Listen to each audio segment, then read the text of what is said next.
Sir কালকে একটা জরিমানা খেয়েছে। স্যার এটা কি স্যার আমলে নিব কিন্তু স্যার? অবশ্যই নেবেন না কিন্তু এটা নেবেন। আর গাড়িতে যে এক্সট্রা ফেয়ারের জন্য ওই মামলাটা দেবেন। আর কাগজপত্রের জন্য যদি কোনো মামলা দেওয়া লাগে সেটা স্যার ডকুমেন্টাল ফল্ট নেই স্যার। আমরা যেটা করতে পারি স্যার অতিরিক্ত ভাড়া দিতে পারেন, এটার জন্য 3000 টাকা যে ফেয়ার ওটা দিতে হবে। ঠিক আছে স্যার, ধন্যবাদ। আপনি আপনার কার্যক্রম করেন, এটাই। আর ওনারা হচ্ছে টোটাল না গাড়ি স্টিয়ারিং না, মামলা দেবেন। টোটাল 26,000 টাকা আপনি এখানে ফেরত দিচ্ছেন, তাই তো? ঠিক আছে, ধন্যবাদ। এই গাড়িটা থেকে কি পেলেন এবং একটু বলবেন? আচ্ছা, এই গাড়িতে হচ্ছে ধরেন আমাদের এই সার্বক্ষণিক কার্যক্রম চলমান। সকাল থেকে আজকে আমরা এখানে আসি। আমাদের এই শ্যামলী ট্রাভেলস থেকে টোটাল 30 সিটের একটা গাড়ি, এখানে টোটাল 26 জন যাত্রীকে আমাদের 26,000 টাকার উপরে ফেরত দেওয়া হয়েছে আনুমানিক। তো সেই টাকাটা যাত্রী যাবে সবাই অনেক সন্তুষ্ট। আমাদের কার্যক্রম এটা হচ্ছে 12 তারিখ থেকে আমরা কার্যক্রম চলমান রেখেছি। আজকে 15 তারিখ ঈদের মানে স্বাভাবিক ছুটি শেষ হয়ে গেছে, তারপরে এই কার্যক্রম চলমান আছে। ইনশাআল্লাহ চলমান থাকবে আগামী আরও 2-1 দিন। তারপর যতদিন না পর্যন্ত এই বসে স্বাভাবিক হচ্ছে, এটাই। আর আমাদের সাথে সার্বক্ষণিক হয়েছিল আমাদের পুলিশ ভাইরা, তারা আমাদের হেল্প করেছে। তাদের সবাই মিলে আমরা এই কাজগুলো করতে পেরেছি। আমাদের আইনি ব্যবস্থা কি নিয়েছে? আইনি ব্যবস্থা যে সমস্ত গাড়িতে মানে অতিরিক্ত ভাড়া যে সমস্ত গাড়িতে নেওয়া হচ্ছে, সমস্ত গাড়িতে হচ্ছে আপনার এক্সট্রা ফেয়ার নেওয়ার জন্য যে মামলা দেওয়া হবে 3000 টাকা, সেটা প্রত্যেকটা গাড়িতে দেওয়া হচ্ছে। এছাড়াও যে সমস্ত গাড়িতে কাগজপত্রের সমস্যা রয়েছে, সেই সমস্ত গাড়িতে কাগজপত্র রিলেটেড যে সমস্যা, ফিটনেস বা লাইসেন্স রিলেটেড যদি কোনো সমস্যা থেকে থাকে, ওগুলো হচ্ছে জব্দ করে মামলা দেওয়া হচ্ছে। এছাড়া একটু আগে আপনারা দেখেছেন একটা গাড়িকে ডাম্পিংয়ে পাঠানো হয়েছে তার কাগজপত্র ঠিক না থাকার কারণে। আহাদ এন্টারপ্রাইজ নামে একটা গাড়ি, সেখানে হচ্ছে ওই গাড়িটা আমরা পুলিশের সহায়তায় রেগারের মাধ্যমে ডাম্পিংয়ে পাঠিয়েছি। ঠিক আছে।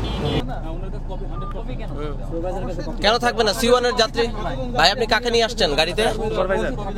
আচ্ছা, কপি আপনি একটা হিসাব করেন না। আমাদের যে যাত্রীগুলা এগুলো দেখা যাচ্ছে আসার সময় যদি টিকিট নাও থাকে সেটা সমস্যা না। আসার সময় টিকিট অনেক ঠিক আছে, তাহলে তো টিকিট না থাকলে চালান নামে একটা জিনিস আছে। চালানের কাগজটা দেন। অবশ্যই চালানের কাগজটা আমি অফিসে জমা দিয়ে দিয়েছি। কেন আপনি তো অফিসে জানেন না এখন পর্যন্ত? আমাদের এখন হিসাব হয়, আমাদের যে পাম্প আছে এনার পাম্প, সেখানে হিসাব হয়। ওই যে আমি হিমু বলতেছি, 3টা টিকিট যে আসলাম, আমি শুধু মানি কেন টিকিট ছাড়া তো স্যার ওনারা পকেট থেকে হাত বের করেন। টিকিট স্যার উঠে দিলেন কেন উঠাইছে? আপনি কি বলছেন? এই যে পেমেন্টের চার্জটা সহ নিছে ওনারা।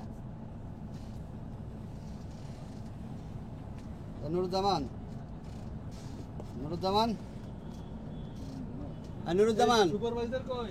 এই সুপারভাইজার কোথায়?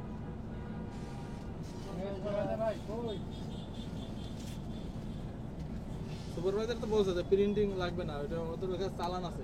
কেন আপনি না দিয়ে কই যাবেন?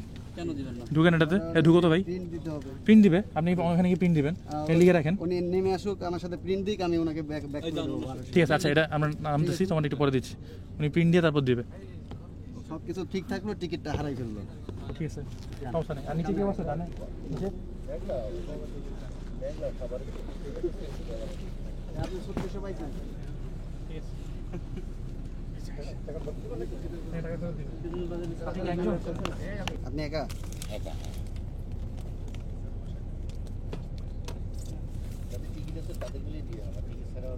না না, টিকিট ছাড়া উনি দিবে কেন? ও একটা অনলাইন কপি ছিল, সেটাই দেয় নাই।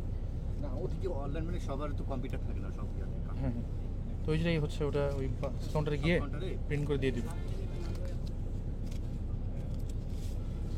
ঠিক আছে, এই পাশে কেউ আছে? এই পাশে আছে। ভাই আপনাদের কয়জন? ভাই টাকা ফেরত পেয়ে কেমন লাগছে? ভালো লাগছে। সেনাবাহিনীকে কি বলার আছে? 3 জন আসছেন, 2 জন কোথায় আছে? টিকিটটা দেখা যাবে? টিকিটটা দেন। টিকিটটা কই ভাই? এই উপরে যে যাত্রীর সাথে আছে টিকিটটা, এই যে পিছনেরটা, ওটা সামনেরটা। এই যে ভাই ওনাকে ডাকেন তো, সামনের সিটে 2 জন। আপনাদের ডাকে টিকিটটা লাগতো। টিকিটটা দেন ভাই। আপনারা কি 3 জন একসাথে আসছেন? 3 জন। আচ্ছা, আপনাদের ভাড়া কত টাকা করে নেওয়া হচ্ছে? 3000 করে। 3000 করে নেওয়া হয়।